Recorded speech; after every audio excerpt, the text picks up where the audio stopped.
a few bits and pieces, a little bit more about the Gerald Avenue shooting, which just happened 2 days ago. They said there was one dead after a apparent home invasion on Esplanade Avenue, but then they also said that 2 people were killed, a double shooting on Gerald Avenue, and it's off Nancy Lane near Greenwood Road, about a mile from Pleasure Ridge Park High School. They believe the shooting was a result of a home break-in. They haven't released any details about the suspects. This is the 83rd, 84th homicides in Louisville. The story will be updated, so actually that tells me nothing. I know that there are 3 shootings. One was the home invader got shot. So actually there was one hero out of there's 3 people that were killed, but one of the person was invading the house, and then the other 2 were shot because they were victims of a home invasion. Whether they're related or not, we don't know. We're not being told the whole story, and we also don't know who the victims were. I don't know why they keep the victims' names under wraps. I don't see what harm could come from telling people who was killed. I mean, now everybody's got to be worried if there's somebody that's in the area, if their friend or person was shot. It does frustrate with me. I know they try to play this game and they try to control messaging, but be forthcoming with information. Tell us what is going on. You know, tell us what is going on. We need to know the information. The public has a right to know, but also if you want us to be on your side, how are we going to believe that you're telling us the truth if you only tell us, like, well, I'll tell you this, okay?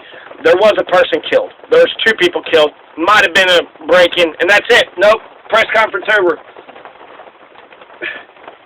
So now you have to, anybody who's in that neighborhood has to call their loved ones. Everybody in that neighborhood has to have their friends and family call and make sure that it wasn't them that was shot and killed, and then they might talk about it. But, I mean, automatically, I mean, I don't trust you. Give me every piece of information that you have available, so that way I could be, as a citizen, prepared or, you know that my loved one had just got shot. Last thing, this is something I already kind of touched on, but I'll talk a little bit more about. Christopher White, Bath County coroner Robert Powell says White was found dead in her home. So she had multiple gunshot wounds. Judith A. White, 44-year-old Judith A. White, was killed 1:30 Wednesday afternoon around August 24th, so a little bit less than a month ago.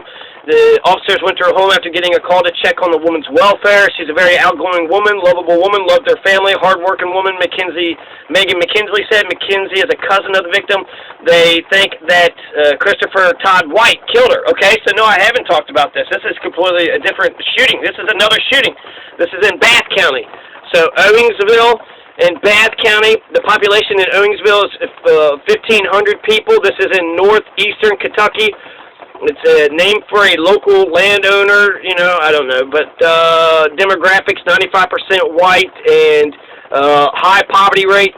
You have about, 25% of the people in Owingsville is in poverty.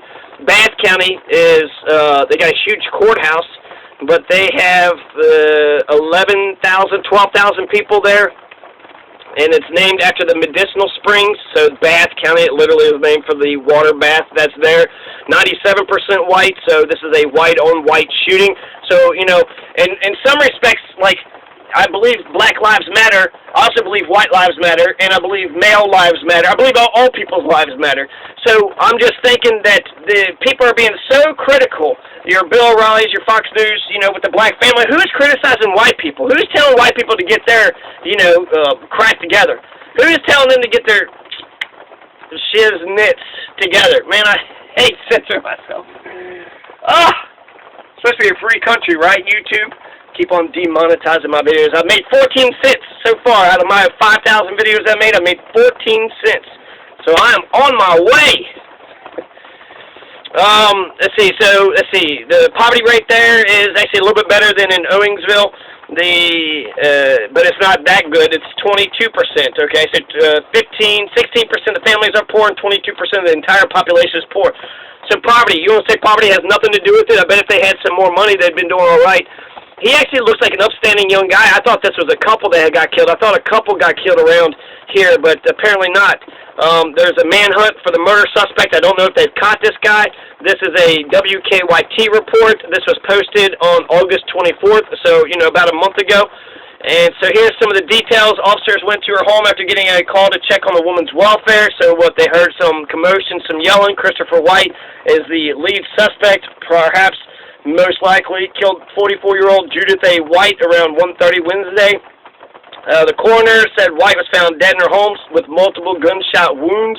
The alleged weapon was found on the scene. So did he leave the gun there with his fingerprints all over, and then he took off? He ran away. I mean, I looked at both of their faces, and I was thinking, oh, okay, they seem to be okay people. But apparently, even this, cheerful Christopher White has a hide side to him. And I think that's true with all people. I think at any point, at any time, people can act upon their good impulses or they can act upon their evil impulses. I think, hey, here's a cake, homeless person, or hey, get out of here, you stupid homeless. That's how easy it is to be good versus to be evil. And anybody who doesn't have a moral core, I mean, you can be religious and be moral or not. I don't think being religious makes you moral or not. In fact, I think that it's more of an insane issue, and you put a lot of your faith in.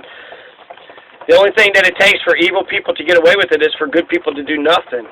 So, Christopher Todd White, 42-year-old Judith White's husband, shot her. That's what the police are thinking. They were looking for him in the Red River Gorge. They say he may have a cabin in the area. Christopher White is driving a white 2015 Jeep Patriot with the license plate number 165VPE and considered armed and dangerous. They also say that Judy and Christopher have a teenage son. Anybody who has any information is encouraged to call KSP at the Moorhead Post. Yeah, wow. So Christopher White, that's, I mean, another white-on-white crime. So what, white people, why do we keep on killing each other? You know, this is a single, you want to say the father isn't living in the home? Well, the father is in the home here, and the father was the one that actually killed him. So is that the problem, actually, white people? We have too much family, too much, the father is too involved in our lives. And so white people, what's going on? Why is there all this white-on-white crime? When is white people actually going to stand up and do something about it? You know, this is horrible. You know, this is some bad stuff. So with the poverty, with the police brutality, with you know, there's so many issues that need to be addressed. Poverty, I think, is the biggest thing, the economic situation, and Matt Bednar is going to make this situation happen even more and more and more. You're going to have more corporations coming in here, gutting out Kentucky. We're going to be cheap labor. We're going to be used and abused. We're not going to have capital to get our businesses started. We are the cheap labor that the corporations that are going to come here and buy a bunch of, land, but it's shock doctrine. And we're going to have shock therapy. So the brutal nature of Kentucky is going to get more brutal. The victims are going to get further victimized, and the brutalized are going to be further brutalized. It is exacerbating an already poor situation, having the governor that we have. And it's going to get worse and worse and worse. And I have hope for myself. I don't have much hope for my state. This has been happening for decades, and I don't believe that the solution to the problem is to get more capitalism, to shock everybody into going out and working for minimum wage for a corporation. That is not going to solve all of our problems. If anything, that's going to make us either grow accustomed to our slavery, our wage slavery, or it's going to just, people are going to lose their minds because they'll say, well, I feel oppressed, and people are like, why do you feel oppressed? What a weirdo! I think we should unionize. Unionize? What a weirdo! Yeah, I think we need solidarity. We need to stand together and speak up and be, a strong unit. What? No, let's just kiss the boss's butt and hope that he gives us a little few of the crumbs, okay? Let's just do it that way. R.I.P. Judith A. White, 44-year-old Judith A. White. She looks nice and sweet. So I would guess that he was the oppressor, and maybe she was like, well, I just don't care. What? You're supposed to be my slave. You're supposed to be happy being intimately oppressed. And now you're not happy? Pow, pow. So the oppressor had already killed her a long time ago.